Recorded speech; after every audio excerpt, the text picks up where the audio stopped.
Memory serves me right, it was 2018 when I learned how to drive. And I was lucky enough on two things. Number one, I learned to drive at Tagaytay. Nakatulong po yung matatarik na kalsada ng Tagaytay para matimpla ko po yung clutch and gas. And number two, I was trained by 3 of my driver co-seminarians. 3 pong mga co-seminarians ko ang nagturo sa akin mag-drive. Ibig sabihin po, all their good techniques, all their best practices have been handed down to me. Hindi lang ng isa, hindi lang ng 2, kung hindi ng 3 driver. Now, when we got back here in Manila, nung medyo marunong-runong na po ako mag-drive at nakuha ko na po yung driver's license, our rector in the seminary told me, Brother Aldwin, please bring your co-seminarians to the Manila Cathedral. They have a mass service to the Archbishop.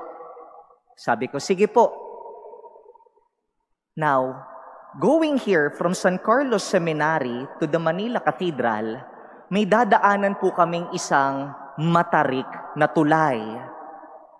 And for one reason or another, I cannot climb that bridge. Hindi ko po mapaahon yung aming Mitsubishi L300. Remember, I was taught by 3 drivers. In-apply ko na po lahat ng good techniques, best practices. Hindi ko po mapaandar yung L3 doon sa tulay. And then one of my co-seminarians told me, Aldwino, allow us, your passengers, to go down. Pababain mo muna kami. Kasi kapag mabigat, mahirap umakyat. Kapag mabigat, mahihirapan kang umakyat. Why am I telling you this story, my dear brothers and sisters? We heard in our gospel for today the story of Lazarus and the rich man. Now, I do have a little problem with our gospel this afternoon. You know why? It seems to me that God is partial. Parang may kinikilingan ang Diyos. Allow me to prove to you. When Lazarus, a poor man covered with sores, when he died, he was immediately brought by the angels to the bosom of Abraham. He was immediately brought to the heavens. And when the rich man who wore fine linen and dined sumptuously each day, saan po siya dinala? The rich man was brought to the netherworld, to hell. Now, I was asking the Lord, Lord, umamin ka sa akin, galit ka ba sa mayayaman? Galit ka ba sa mga may kaya? At ang love mo lang ang mga poor? Kasi yung poor, si Lazarus, diretso sa heaven, and the rich man went to the netherworld. Umamin ka, Lord, in my prayers, are you angry to the rich? And then I realized, God is not angry to the rich.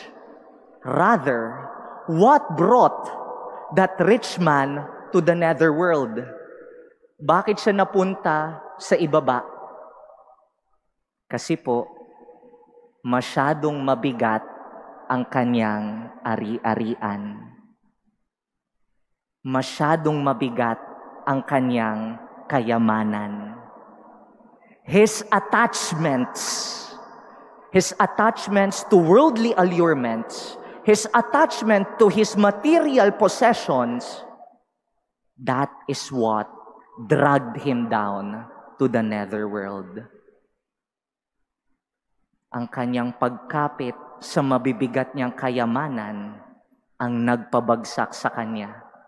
Samantalang si Lazarus, no possessions, no properties, so light, sobrang gaan, kaya madaling nakalipad papuntang kalangitan.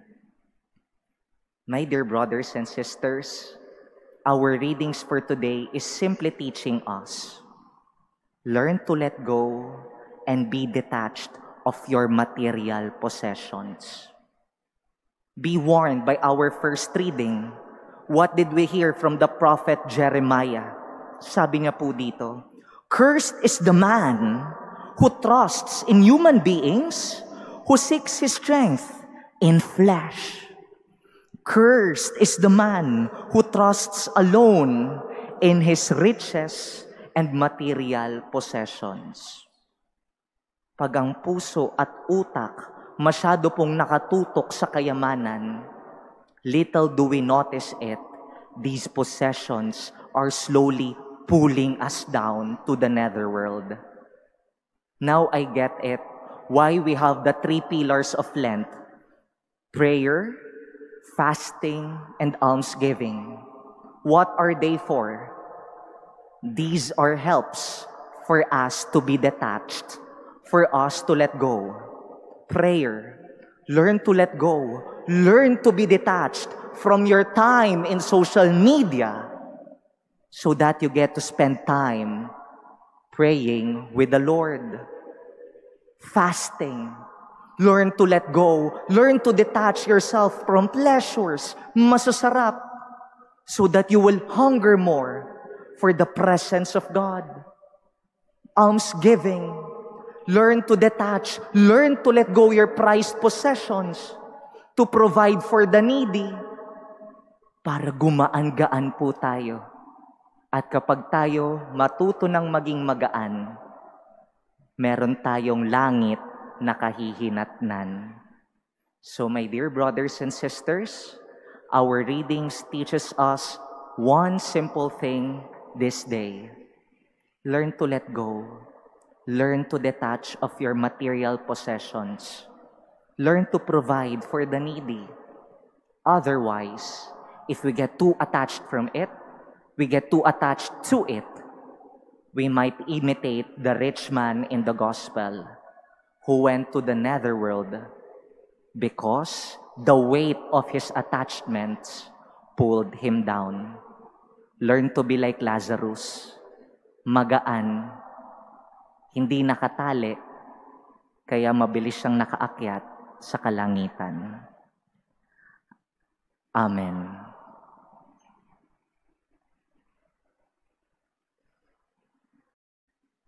Good afternoon, my dear brothers and sisters.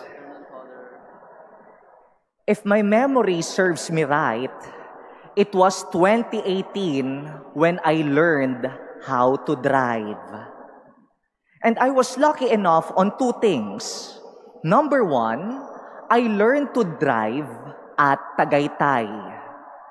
Nakatulong po yung matatarik na kalsada ng Tagaytay para matimpla ko po yung clutch and gas. And number 2, I was trained by 3 of my driver co-seminarians. 3 pong mga co-seminarians ko ang nagturo sa akin mag-drive. Ibig sabihin po, all their good techniques, all their best practices have been handed down to me. Hindi lang ng isa, hindi lang ng 2, kung hindi ng 3 driver. Now, when we got back here in Manila, nung medyo marunong-runong na po ako mag-drive at nakuha ko na po yung driver's license, our rector in the seminary told me, Brother Aldwin, please bring your co-seminarians to the Manila Cathedral. They have a mass service to the Archbishop. Sabi ko, sige po.